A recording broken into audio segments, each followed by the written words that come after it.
Bismillahirrahmanirrahim. Dear students of class 10, as we were doing mathematics of class 10 and we have started exercise 4.1 and we are doing question number 11 that we have to solve the inequality.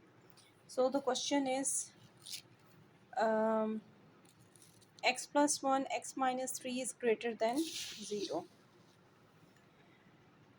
अच्छा जी, इस question को करने का तरीका ये है कि इसके कुछ स्टेप्स हैं जिनको फॉलो करना होगा। एक तो क्वेश्चन को अंडरस्टैंड करें कि इसमें ये बेसिकली क्वाड्रेटिक के क्वेश्चन है और क्वाड्रेटिक क्वेश्चन के जब हम फैक्टर्स बनाते हैं, एक तो ये कि लीनियर में एक्स की पावर 1 होती है, क्वाड्रेटिक में मैक्सिमम पावर जो है वो एक्स की, दैट इज़ एक्स स्क्वायर। लेकिन जब आप उसको सॉल्व करते हैं, उसके फैक्टर्स बनाते हैं, तो इस क्वेश्चन में बेसिकली उन्होंने फैक्टर्स बना के दिए हुए हैं कि X plus 1 into X minus 3 is greater than 0। So first we find the critical points at zero. हम इसके क्रिटिकल पॉइंट्स फाइंड करेंगे। हम इस इनइक्वालिटी को पहले सपोज करेंगे ज़ीरो के इक्वल रख के। अगर आप इसको ज़ीरो, इन फैक्टर्स को ज़ीरो के इक्वल रखते हैं तो X plus 1 equals to zero, जहाँ से आपको एक्स की वैल्यू -1 मिलेगी। फिर आप एक्स माइनस 3 को ज़ीरो के इक्वल रखेंगे, दैट इम्प्लाइज कि एक्स की वैल्यू आपको 3 मिलेगी। Now draw the number line. अब हम नंबर लाइन ड्रॉ करेंगे। जब आप नंबर लाइन ड्रॉ करेंगे तो सेंटर में आ जाएगा 0 और इसके लेफ़्ट साइड पे -1 -2 -3, इसी तरह राइट साइड पे 1 2 3। ठीक है, अब आपको जो दो पॉइंट्स मिले थे -1 एंड 3, अगर आप इनको नंबर लाइन पे लोकेट करें तो ये -1 है जिस पे मैंने सर्कल किया और ये -3 है। ठीक है, और लेकिन यहाँ से हमें एक -1 और एक +3 मिल रहा है, तो +3 जो है वो ज़ीरो से राइट साइड पे हमें मिला, तो इसको भी हम सर्कल करेंगे और -1 को भी सर्कल करेंगे। अब -1 से इस तरफ जितने पॉइंट्स हैं हम इनको R1 से डिनोट करेंगे, और लेकिन -1 से लेकर 3 तक, यानी ये जो सेंटर वाला रीजन है -1 से 3 तक की वैल्यूज़ को कवर कर रहा है, इस पूरे रीजन को हम R2 से डिनोट करेंगे। और फिर 3 से अबव जो वैल्यूज़ हैं, we can write that X is greater than 3, तो 3 से ग्रेटर जो वैल्यूज़ हैं उसको हम R3 कंसिडर करेंगे। ऐसा करने का मकसद ये है कि हम डिफरेंट वैल्यूज़ पुट करके देखेंगे कि क्वेश्चन में उन्होंने कहा है कि inequality must be greater than 0, तो क्या हमारा आंसर इस क्वेश्चन के अकॉर्डिंग आ रहा है कि नहीं आ रहा। तो हमने इसको पहले जब ग्रेटर दैन 0 रखा तो इट मीन्स कि हमने एक्स की कोई भी वैल्यू लेनी है जो ग्रेटर दैन 0। ठीक है, अगर हम इसमें सपोज करते हैं एक्स -2, ठीक है, तो -2 को आप पुट करें, -2 + 1 -2 -3 देन ग्रेटर दैन 0। फिर उसके बाद हमारे पास -1 मल्टीप्लाई में -5 आया, तो minus minus becomes plus, 5 is greater than 0, so statement is true, यानी 5 की वैल्यू आंसर में आई है तो ये ग्रेटर दैन 0 है। ठीक है, उसके बाद आपने इसी इनइक्वालिटी को दोबारा से सपोज करना है ज़ीरो को इक्वल रख के। जब एक्स ज़ीरो होगा तो आंसर क्या आएगा, 0 + 1 और 0 -3। जब आप 1 को -3 से मल्टीप्लाई करोगे, यानी ओरिजिनल क्वेश्चन में जो क्वेश्चन दिए उसी में आपने वैल्यूज़ पुट करनी है। तो -3 इज़ ग्रेटर दैन 0, नो, -3 तो नेगेटिव नंबर है, ये तो लेस दैन 0 है, तो इट मीन्स इस केस में हमारी स्टेटमेंट फॉल्स हो गई, तो हमारा ये आंसर नहीं हो सकता, तो हम यहाँ पर नो लिख देंगे। उसके बाद आप थर्ड जो पार्ट था इसका कि एक्स इज़ ग्रेटर दैन 3, जब हमने नंबर लाइन पे ये सपोज़ किया कि एक्स ग्रेटर दैन 3 है, हम इसमें कोई भी greater than 3 value, for example 4 ले लेते हैं। ठीक है, यहाँ पर अब एक बात याद रखें, हमने x की वैल्यू 0 इसलिए ली थी कि जो सेंटर वाला इंटरवल है ना, हमने इस नंबर लाइन को बेसिकली 3 इंटरवल्स में डिवाइड किया है, जिसको मैंने R1 R2 R3 का। तो जो सेंटर वाला इंटरवल था उसमें वो कह रहा था कि x जो है इसकी वैल्यू -1 से 3 के दरमियान की होनी चाहिए, तो दरमियान में 0 भी आ रहा था, इसलिए मैंने 0 की वैल्यू ली। ठीक है, और यहाँ पर वो था, कह रहा था कि x की वैल्यू लेस दैन -1 होनी चाहिए, जिसके लिए मैंने -2 की वैल्यू ली। अब यहाँ पर आकर मैंने x की वैल्यू, वो कह रहे हैं कि x इज़ ग्रेटर दैन 3, तो मैंने 4 वैल्यू ली। ठीक है, नंबर लाइन से ही मैंने वैल्यू ली।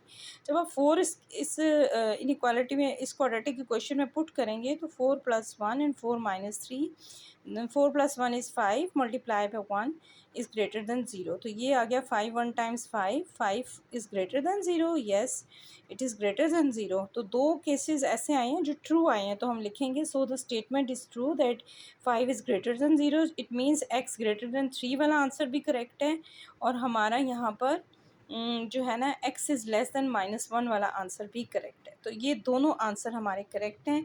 तो यहाँ पर आप इस क्वेश्चन के ऑल स्टेप्स को देख लें क्योंकि ये बहुत अंडरस्टैंड करके करने वाला क्वेश्चन है। 4.1 का ये क्वेश्चन थोड़ा इम्पोर्टेंट है और इसके स्टेप्स भी ज़्यादा हैं। तो यहाँ से हम लिखेंगे, so the final answer is कि x जो है लेस देन -1 हो सकता है या x ग्रेटर देन 3 हो सकता है। 2 केसेस में हमारी स्टेटमेंट ट्रू आई है। इसके बाद आप क्वेश्चन नंबर 12 देखिए। क्वेश्चन नंबर 12 में भी क्वाड्रेटिक इक्वेशन के 2 फैक्टर्स दिए गए हैं, क्योंकि अगर हम इन दोनों फैक्टर्स को मल्टीप्लाई करें तो ये हमें x की मैक्सिमम पावर 2 देगा। इट मीन्स ये क्वाड्रेटिक इक्वेशन के ही 2 फैक्टर्स हैं और उन्होंने लिखा है कि फैक्टर जो है लेस देन 0। अब इस क्वेश्चन को हमने ये प्रूव करना है कि वाकई ये लेस देन 0 है। इसके लिए हम स्टेप 1 में लिखेंगे, first find the critical points eight 0, यानी इस एक्सप्रेशन को हम 0 के इक्वल रखेंगे और हम पॉइंट्स निकालेंगे। तो x -9 0 के इक्वल होगा तो x हमें 9 देगा। जब x +1 0 के इक्वल रहेगा तो लेफ़्ट साइड पे जाके x हमें -1 की वैल्यू देगा। नाउ स्टेप 2 सेम वही स्टेप है, क्योंकि आप इसके 6 पार्ट्स हैं। आप जब रेपिटिशन करेंगे, बार बार करेंगे, तो आपको ये भी याद हो जाएगा कि स्टेप 2 में हमने एक नंबर लाइन ड्रॉ करनी है और उसको हमने 3 इंटरवल्स में डिवाइड करना है। So we will write draw number line and divide it into 3 intervals. इन इंटरवल्स को आप कोई भी नाम दे दें, आप रीजन 1, रीजन 2, रीजन 3 कह दें। हम कंप्लीट स्पेलिंग लिखने के बजाय R1, R2, R3 कह सकते हैं। अब R1 ये कह रहा है कि x इज़ लेस देन -1, जो यहाँ से वैल्यू मिली। x जो है -1 से 9 के दरमियान की वैल्यू है, या x जो है वो ग्रेटर देन 9, क्योंकि 9 पॉजिटिव आ रहा है कि इससे ग्रेटर हो सकता है। तो वो कह रहे हैं ये 3 केसेस हैं, इन तीनों केसेस को चेक करें कि x की क्या वैल्यू हो सकती है।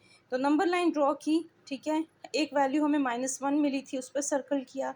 एक वैल्यू हमें 9 मिली है जो कि बहुत दूर है, तो मैंने पहले नंबर लाइन ड्रॉ की थी 6 तक, लेकिन फिर मुझे समझ आया कि 9 तक ड्रॉ करनी थी, तो मैंने इसी को एक्सटेंड किया, ठीक है, 7, 8, 9 तक। आप लोग जो नंबर लाइन ड्रॉ करेंगे उसकी राइट साइड को 10 तक बना लें और लेफ़्ट साइड को बेशक आप -3 तक बना लें, ठीक है। अब इसके 3 केसेस हैं, x less than -1, x is from -1 till 9, ठीक है, दरमियान का इंटरवल हो सकता है, और x इज़ ग्रेटर देन 9। अब आप चेक करें, अगर x लेस देन -1 है तो -1 से छोटा नंबर -2 है, जो कि इसके साथ है बिल्कुल। हम इसी को ले लेते हैं, तो -2 -9 -2 + 1 is less than 0, that is -11 multiply by -1, so minus minus become plus. तो 11 लेस देन 0 है, नहीं है तो लेस देन 0 नहीं है, तो हम यहाँ पे नो लिखेंगे। It means this statement is not true. आप कंप्लीट सेंटेंस भी लिख सकते हैं। जो सेंटर वाला रीजन है उसमें हम x -9 x +1 लेस देन 0, इसमें हम दरमियान की कोई वैल्यू यानी हम 0 भी ले सकते हैं। तो 0 -9 0 +1 -9 into 1, that is -9 is less than 0। Yes, it is less than 0। It means जो सेंटर वाला रीजन है that is the correct answer, कि x की वैल्यू -1 से लेकर +9 के दरमियान की कोई वैल्यू होगी, ठीक है। क्योंकि थर्ड केस में हमने जब ये देखा x इज़ ग्रेटर देन 9, यानी थर्ड रीजन के अकॉर्डिंग हम इसे चेक करेंगे, तो ग्रेटर देन 9 में हम x की वैल्यू 10 लेंगे। जब हम 10 को इस क्वाड्रेटिक इक्वेशन में डालेंगे इसके फैक्टर्स में, तो 10 - 9 10 + 1, that is 1 multiply by 11 is less than 0। तो 11 1 टाइम्स 11 इज़ लेस देन 0। 11 क्या लेस देन 0 है? नहीं, 11 तो ग्रेटर देन 0 है। It means that statement is not true, तो हम नो लिखेंगे। इट मीन्स इन तीनों केसेस को चेक करने के बाद हम अपना फाइनल आंसर लिखते हैं इन क्वेश्चंस में। तो that is the so final answer will be x belongs to -1 और x belongs to less than +9, यानी x की वैल्यू -1 से लेकर 9 के दरमियान के किसी इंटरवल की हो सकती है, ठीक है। फर्स्ट केस में भी ये नॉट ट्रू है और थर्ड केस में भी ये नॉट ट्रू है। तो उम्मीद है आपको ये मैं सारे स्टेप्स एक बार दोबारा दिखा देती हूँ, आपको तमाम स्टेप्स क्लियरली समझ आ गए होंगे।